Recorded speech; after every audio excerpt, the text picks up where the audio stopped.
सर्वांना प्रेम जय जिजाऊ. बांधवांनो, आज लोणी, धामणी आणि वडगाव पीर तालुका आंबेगाव जिल्हा पुणे या ठिकाणचे सर्व शेतकरी बांधव महिला आलेले आहेत. विषय आहे त्या ठिकाणच्या अनधिकृत चाललेल्या दगडखाणींचा.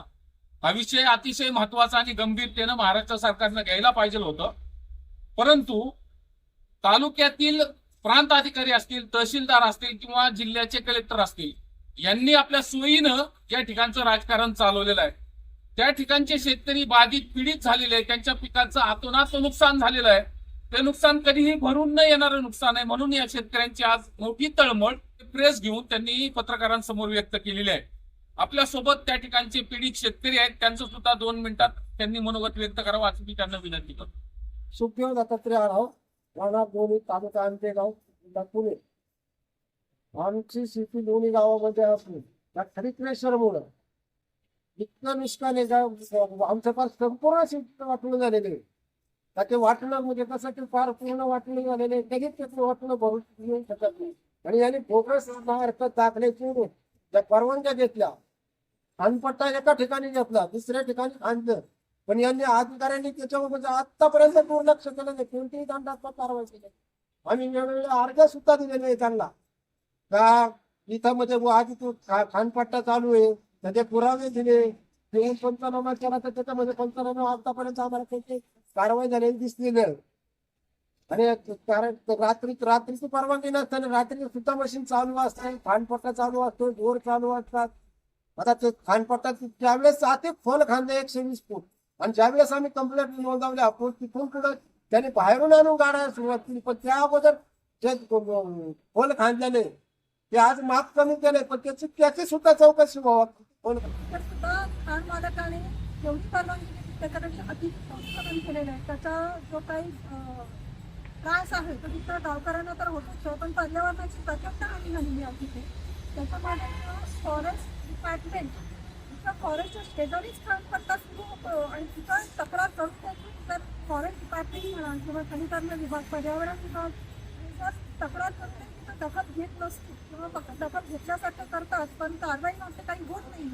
तर या प्रकारात अत्यंत गंभीर होत चाललेला आहे आणि त्यासाठी आम्ही संभाजी ब्रिगेडची मदत घेतोय. सर्वांना सप्रेम जय जिजाऊ. बांधवांनो, आज आपण आलेलो आहोत पुणे पत्रकार संघामध्ये आणि आपल्या सोबत आहेत लोणी, धामणी आणि वडगाव पीर येथील शेतकरी. हे शेतकरी आलेले आहेत आपला हक्काने न्याय मागण्यासाठी. जर आपल्याला भांडून न्याय मिळत असेल आणि मागून सुद्धा न्याय मिळत असेल तर मग करायचं काय? तर आत्महत्याशिवाय पर्याय आमच्याजवळ आता शिल्लक राहिलेले नाहीत. तर आता असं का म्हणतोय मी, तर हे गेंड्याच्या कातडीचं जे प्रशासन आहे, म्हणजे या आंबेगाव तालुक्यातलं जे प्रशासन आहे, यांची मिलीभगत झालेली आहे. आणि त्या ठिकाणचे शेतकरी जे सुखदेव आढाव यासारखे शेतकरी बाधित आहेत.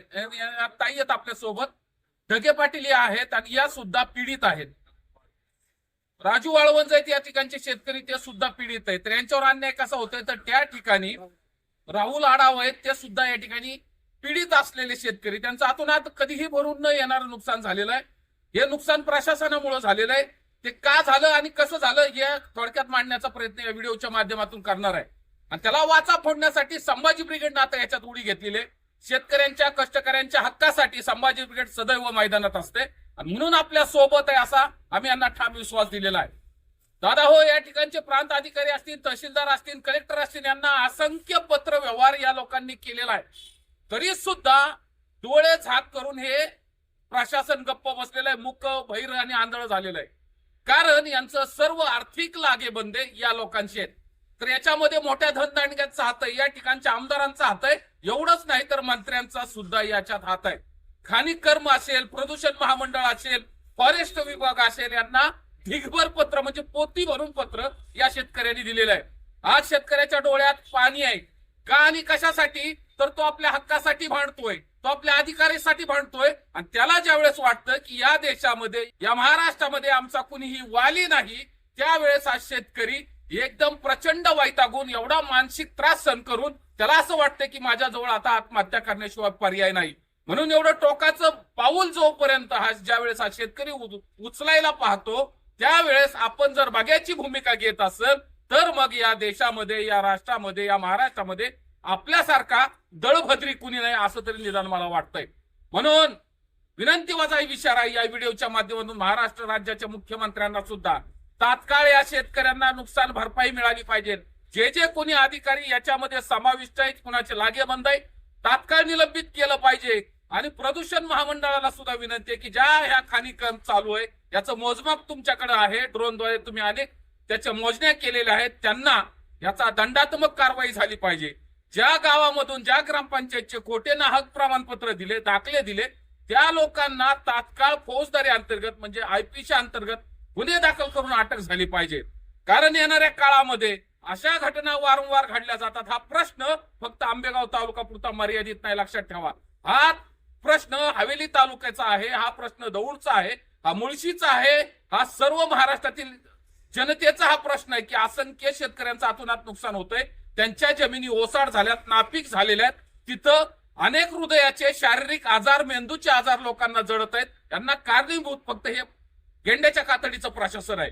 म्हणून लवकरात लवकर आपण आपला मेंदू आपण ठिकाणावर आणावा, नाहीतर संभाजी ब्रिगेड येणाऱ्या काळामध्ये आपल्याला वट्टीवर आणल्याशिवाय राहणार नाही. या सर्व पंचक्रोशीतील शेतकऱ्यांना एकत्र करून, जे पीडित आहेत, जे वंचित आहेत, जे दलित आहेत, जे शोषित आहेत, सर्वांना एकत्र करून आम्ही या ग्रामपंचायत असेल, तहसील कार्यालय किंवा झेडपी कार्यालय असेल, प्रदूषण महामंडळ असेल, उत्खनन कर्म खाणी विभाग असेल, यांना घेराव घातल्याशिवाय राहणार नाही. जे अधिकारी याच्यामध्ये दोषी आहे त्यांना संभाजी ब्रिगेड स्टाईलने धडा शिकून यांना येणाऱ्या काळामध्ये काळं फासू असा विनंती वाजा इशारा या व्हिडिओच्या माध्यमातून देतो आणि या ठिकाणी थांबतो. धन्यवाद. जय जिजाऊ, जय शिवराय.